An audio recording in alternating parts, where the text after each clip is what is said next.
and welcome to Let's Get Lit.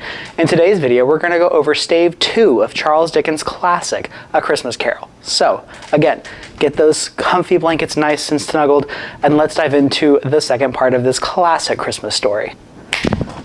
This chapter starts off with Scrooge waking up in the middle of the night. He listened for the toll of the bells and heard that it was 12 o'clock. He thought that he'd slept through the entire day and into the next night. He went to the window and rubbed the frost off of it with his sleeve and looked out into the streets. He saw that it was completely dark and that no one was around on the streets. He thought that maybe it was noon the next day and that some weird, strange thing was happening, but it wasn't. He kept thinking about what the ghost of Marley had told him, and he kept wondering if he had just imagined it or if it actually had happened. So he decides to stay up until 1 to see if the ghost of Marley was telling the truth and to see if something was happening. He stays awake and can hear the chime of the bell toll 1. As soon as the toll ended, he thought that he was triumphant. However, as soon as the bell had finished, the curtains of his bed were drawn aside. Not the curtains to his back or to his side, but the curtains directly in front of him. Scrooge then found himself face to face with the unearthly visitor who drew near. He says that it was a strange figure, like a child, yet not so like a child, like an old man viewed through some supernatural medium, or it looked as if it were an old man in a child form.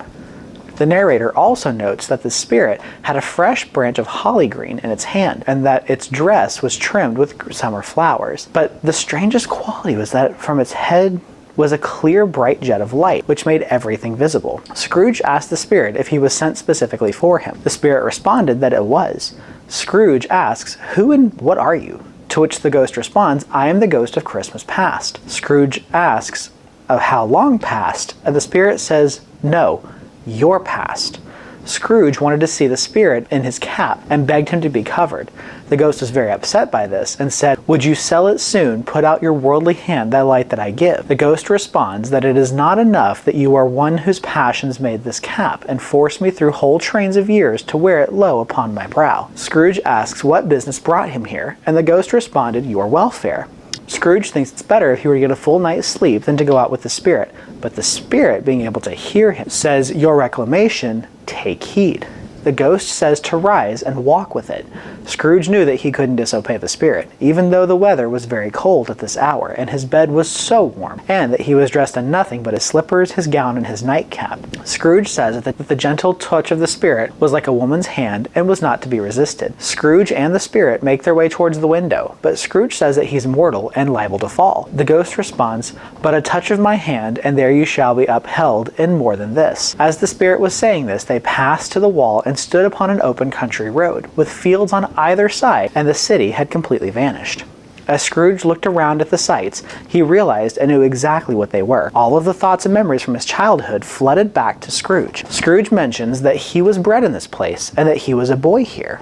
The ghost looks at Ebenezer and asks what is on his cheek, which was a tear. But Ebenezer said it was nothing. Scrooge then begged the ghost to lead him where he would, but the ghost asked, "Do you recollect the way?" Scrooge said that not only did he remember it, but he could walk it blindfold. As they walked through the road, Scrooge could see all of his old schoolmates as young boys, and see them frolicking about in the snow, wishing each other Merry Christmas, as they were making their way homes. The spirit lets Scrooge know that no one can see them, and they cannot interact with him. They made their way to the old school, where they found young Ebenezer sitting by a fire, reading. As the spirit and Ebenezer sat watching the child, Ebenezer looked up and saw characters from the book the young Ebenezer was reading come to life before him. This made Ebenezer very excited and very happy. Then all of it went away in a rapid transition.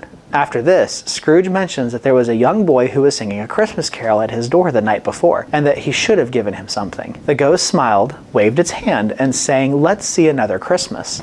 This time the room transported Ebenezer to a little bit older, but still at school. This Ebenezer was walking up and down the room when all of a sudden his little sister comes bursting through the door. She mentions that she is here to take him away for Christmas, and that their father was a much nicer man now, and that he was to come home and become a man. On their way out of the schoolmaster brought them into the parlor, gave them a little bit to drink and eat while they got his things ready to go. As both Ebenezer and his sister made their way into the carriage, the ghost of Christmas past mentioned that she was a delicate creature, and she had a large heart. Scrooge agreed, and the ghost said that she died a woman after giving birth. To which Scrooge responds, "One child," and the ghost says, "His nephew." The scene then changes to Christmas time in London. They make their way to a warehouse store, and the ghost asked Scrooge if he knew of it. Scrooge responded, knew of it? He was apprenticed at this place. When they walked in, they see an old gentleman in a Welsh wig sitting behind a very high desk. Scrooge says it's Fezziwigs, and he was happy to see Fezziwigs alive again. We then see Fezziwig tell Ebenezer and Dick Williams, one of Ebenezer's old friends, that it was 7 o'clock and it was time for them to go home. They were to put the shutters up and leave for Christmas. The boys put all of the shutters up very quickly, and they went back inside to finish up the rest of their chores. Soon, a party begins. The narrator notes of all the different types of couples that come in, from shy to boisterous to loud to quiet to pulling and pushing. Everyone in every house is there. The narrator notes that there were 20 or more couples that were in attendance. All of those who arrived were players of the orchestra, and all of them fiddle players. Soon, the narrator says that the fiddles began their music, and everyone began to dance with each other. The narrator also notes all of the great food and drinks and festivities that were all around and seemed to just magically appear. Once everyone had danced and ate, they danced again. This time, Mr. and Mrs. Fezziwigs went out to the dance floor and showed off their impeccable dance skills. The narrator then notes that at the strike of 11, Mr. and Mrs. Fezziwigs goes to the front door and they personally wish everyone a Merry Christmas, and every single guest then exits the party. Mr. Fezziwig also wishes Ebenezer and Dick Williams a Merry Christmas. The two young apprentices go to their bed, which are in the back of the warehouse, leaving Ebenezer and the ghost alone. Ebenezer had been so enraptured with the entire memory that he completely forgot the ghost was even there until he turned around. The ghost and Ebenezer have a small conversation where the ghost says that he thinks it's silly that this one man brought so much gratitude to these silly little folks, and that had he only spent 3 or 4 pounds to make it happen. Ebenezer informed the ghost that it was not money that had the power to render them happy or unhappy. It was Mr. Fezziwig's light and demeanor that brought pleasure to everyone.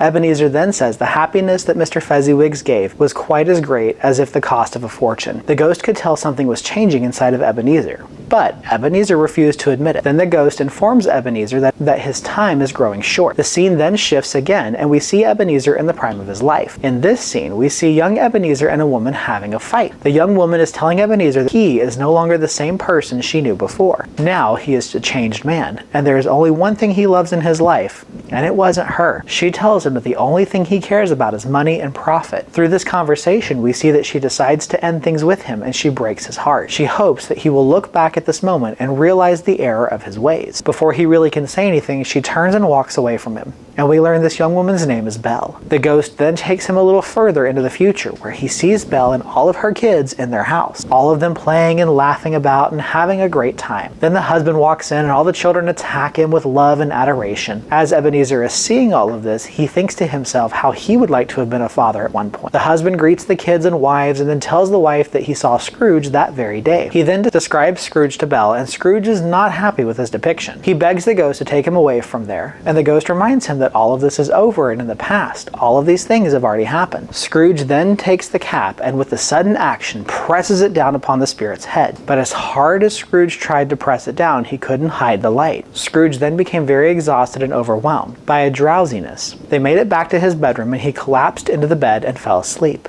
This concludes the second chapter of A Christmas Carol. Tune in next time as we go over the next chapter. Have a great day, and as always, stay lit.